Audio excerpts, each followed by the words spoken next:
Olá!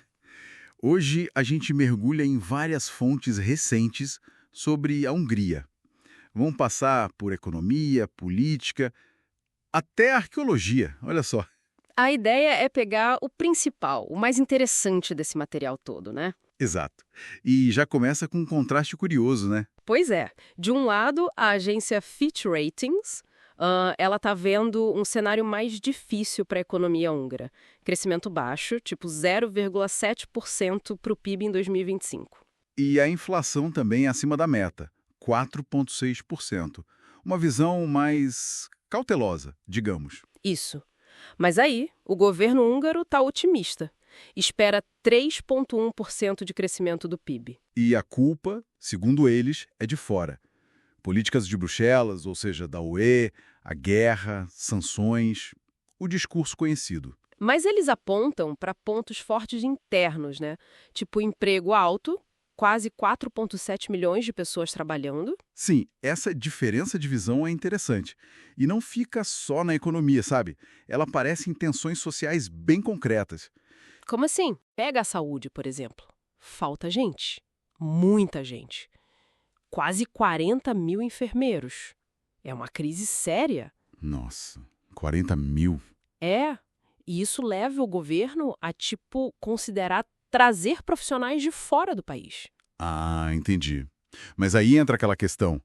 Não tem um sentimento meio contra trabalhadores estrangeiros por lá? Exatamente. Esse é o paradoxo.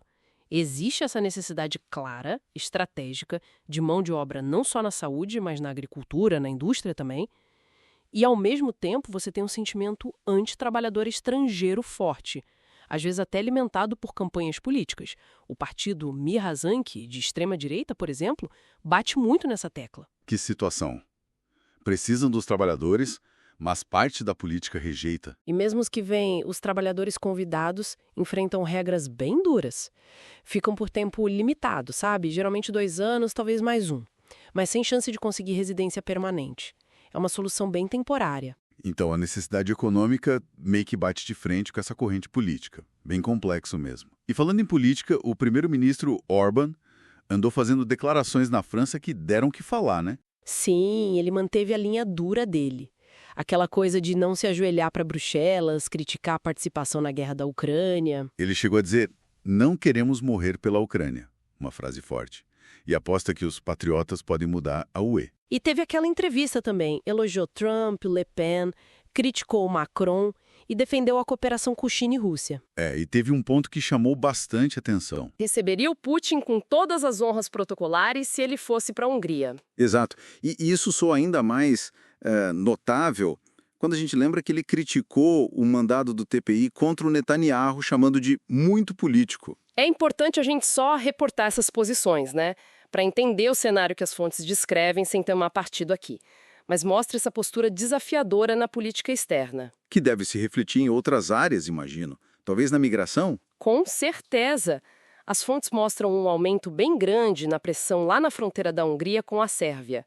As apreensões de pessoas tentando cruzar nos primeiros meses de 2025 foram 5 vezes maiores que no mesmo período de 2024. 5 vezes. Nossa, é um salto enorme. E parece que os confrontos entre os traficantes de pessoas também estão mais intensos por ali. E mesmo com essa pressão toda, essa questão de segurança, o governo continua firme contra os pactos de migração da UE. Continua, a posição oficial é essa. O que levanta, claro, a pergunta de como eles vão equilibrar a segurança na fronteira, a necessidade de mão de obra que a gente falou e essas políticas de imigração mais restritivas. São muitos desafios no presente. Mas olha que curioso, enquanto tudo isso acontece, o passado resolve aparecer de um jeito inesperado, né? Aquela história no castelo de Buda. Ah, essa é ótima. Estavam reformando lá, né? E acharam um porão. No começo pensaram que era só um buraco antigo para jogar lixo fora. E não era. Que nada. Era um tesouro escondido. Tinha artefatos super valiosos lá debaixo, da época dos reis Sigismundo e Matias Corvino. Isso tipo Idade Média, Renascimento húngaro. Sério? Que tipo de coisa? Olha, encontraram uma cabeça de bronze que dizem ser incrivelmente detalhada, peças de jogos antigos decoradas. É a história literalmente debaixo dos pés deles. Que achado fantástico. E não foi a única viagem no tempo recente por lá, foi. teve outra descoberta importante, né? Teve sim. Perto de Tisafurad, acharam um cemitério de 3.500 anos atrás, bem no comecinho da Idade do Bronze final. 3.500 anos, uau!